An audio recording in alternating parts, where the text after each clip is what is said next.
Hello everyone, this is Movie Recap. Today, we are going to introduce a high-rated science fiction movie, Artificial Intelligence, AI. In the near future, due to the greenhouse effect, the glaciers at the poles are melting. Many coastal cities, including New York, are flooded by seawater.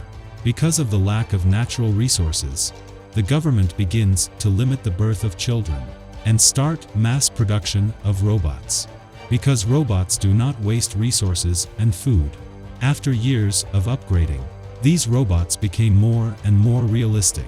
Not only do they look like humans, they speak like humans. They even have human reactions such as pain. But they never have a status. Engaged in a variety of dirty work, as well as a variety of physical work. The owner of the robot company, not satisfied with the status quo. He wants to create a self-conscious robot child who will love. Then let robot children accompany families without children. So 2 years later, a little robot named David was born. He was sent to Monica's family. Monica's son was seriously ill and unconscious. And David was the perfect replacement for him. Because of David's arrival, husband Sam did not discuss with Monica. This behavior is entirely to please the boss, so Monica was very resistant at first. But after her husband's persuasion and a few days together, she still agreed to adopt David and initiated the adoption agreement. This agreement did not impose any restrictions on Monica. She could abandon David at any time. But for David, the agreement was engraved on his hard drive, and it can never be changed. Therefore, he can only love Monica forever and could not be adopted again by another family. Once Monica decides to abandon him, he had to be returned to the company for destruction. After the agreement was signed, the family lived a happy life. Gradually, Monica also fell in love with David and gave him the teddy bear of her own son Martin. This teddy bear, called Teddy, is also an intelligent robot. It can walk, can talk, can think. Soon after, Monica's own son, Martin, woke up. The first time David saw him, he showed jealousy. The awakened Martin is very naughty. In his idea, David is just a toy. While they were having lunch, Martin made to fill David's mouth with food. As a robot, David is not allowed to eat. Because of this food, David's circuit board was burned out and his face was severely distorted and deformed. Monica had to take him back to the factory for repair. A few days later, Martin encouraged David to cut his mother's hair. He said that this was the only way she would love you more. However, when David went to get his hair cut, he was caught by his father. David was severely punished by his father. No one noticed this strand of hair was put away by Teddy. After this incident, his father began to resent David's presence more and more. The idea of abandoning him was born. Monica strongly disagreed at first. However, at a party, David was bullied by some naughty kids. He almost drowned Martin when he was dragged into the pool by mistake. This incident completely offended Monica, and she finally decides to destroy David.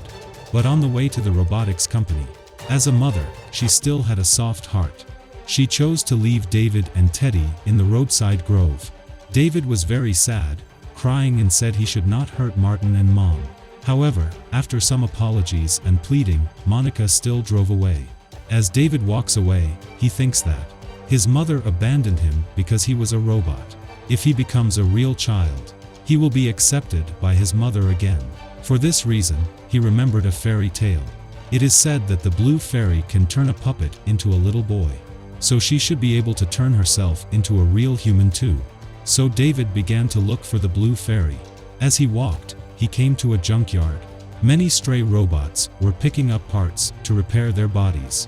Suddenly, a ship flew over. The hunters on it threw down a big net. So many stray robots, including David, was taken directly to the slaughterhouse. Around the slaughterhouse, a large audience had gathered. They were cheering hysterically. And in the center of the field, hunters are using brutal methods to execute robots to please the audience. This act is used to make a lot of money. The robots were used by humans from birth to death, and were very pathetic. When David saw these scenes, was so terrified, he quickly grabbed the hand of a robot lover. When it was his turn to appear, the hunter simply put the machine lover together with David, all brought up to the stands. When a drop of acid fell on David, he hurts too much and he began to cry and desperately beg for mercy. This scene instantly moved the audience, and they started throwing things at the hunter. Then also rushed down the stands. The scene was chaos.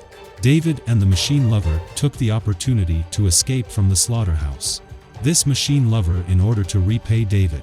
So he decided to help him find the blue fairy, and brought him to the big city of Yandera. This city is full of beauty and temptation. The two learned from an expert robot that the blue fairy is not here, but in New York City, Manhattan, somewhere where the tearful lion. As we mentioned before, due to the melting of the polar ice, the whole of New York City has long been submerged in seawater. It's very difficult to get there. The machine lover began to falter, but David still insisted on going there. The two argued about it. Just then, a group of police officers rushed over. It turns out that the machine lover was involved in a murder. Although he was wrongly accused, he was definitely still to be destroyed. At the time of the arrest, David took the opportunity to jump into a helicopter. The machine lover escaped with him. The two crossed an ocean of water and successfully found the place where the tearful lion in Manhattan. After entering the building, David found a robot that looked exactly like himself. He got jealous again, in order to enjoy the love of his mother. David is out of control and smashed the other side. Then, the boss of the robot company came over. It turned out that he had manipulated the expert robot to lure David here, just to test David, whether he has a sense of autonomy. Can robots completely replace human children? Apparently, the test was successful. David is a real human child, except that he has no physical body. And while the boss arranging his men, David entered the next room. On the table was a picture of the boss's dead son.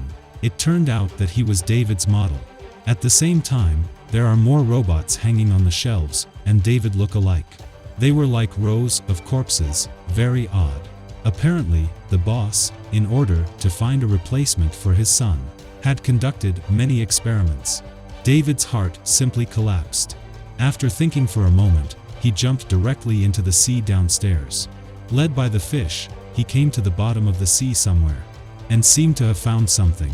But before he could take further action, he was rescued ashore by machine lover. David said excitedly that he had found the blue fairy at the bottom of the sea. When he stopped speaking, the machine lover was sucked in by the police. When he was leaving, he kept telling David that when David become human later, must mention himself to the girl, because they have also existed in this world. Later, David took a diving helicopter to the bottom of the sea again, and in some amusement park, found the so-called blue nymph. It turns out that this is just a statue, and David believed it. At that moment, the Ferris wheel collapsed nearby, crushed the diving helicopter. David did not care about this, and began to beg the blue fairy over and over again, to turn himself into a real child. And so, day after day, year after year, the lights went out, the water froze over, and David himself fell into a deep sleep. 2,000 years later, the earth was completely covered by glaciers. The human race had become extinct. The robots, now the masters of the earth. They have not only evolved long bodies, smart brains, and advanced technology, but they have never had a soul. A few robots patrolling the glacier inadvertently found David, and immediately woke him up. The first thing David did when he stepped out of the cabin was still pleading with the blue fairy. However, the blue fairy broke in front of him. In order to figure out what he wanted to do, the higher robot put David to sleep again. In his dream, the higher robot recreated his former home and the living blue fairy. David asks to be turned into a real boy. The blue fairy said she couldn't do it, and your mother was already dead. To revive your mother, you must use her DNA. Just then, Teddy came over, and pulled out a strand of Monica's hair from his pocket. This is exactly what was cut off by David. It turned out that Teddy had kept this strand of hair for David for 2,000 years. David immediately gave the hair to the blue fairy. After that, an alien came in again. He said that although they could resurrect Monica, but Monica has only one day to live, and after this day, you will never see her again. After hearing that, David still hadn't changed his mind, so the higher robots had to resurrect Monica. After that, David had the happiest day of his life. In this day, there was no father and no annoying Martin in the house. It was just him and his mother Monica. Monica also held a birthday party for him. However, the day passes quickly and Monica eventually fell into a deep sleep. David was lying happily by his mother's side. For the first time in his life, he was in dreamland. Little Teddy climbed into bed and watched them quietly until all the lights went out. The movie was released in 2001. The director is Spielberg, is a very classic and touching good movie. For the creature that appears at the end, some say it's a robot, others say it's an alien. I prefer the robot, because the chances of aliens visiting Earth are very low. They are unlikely to go to the trouble of saving a small robot. Also, these creatures have images mapped out in their heads. It's like a display screen, which is clearly a robot characteristic. If you like my story, please don't forget to subscribe. See you next time.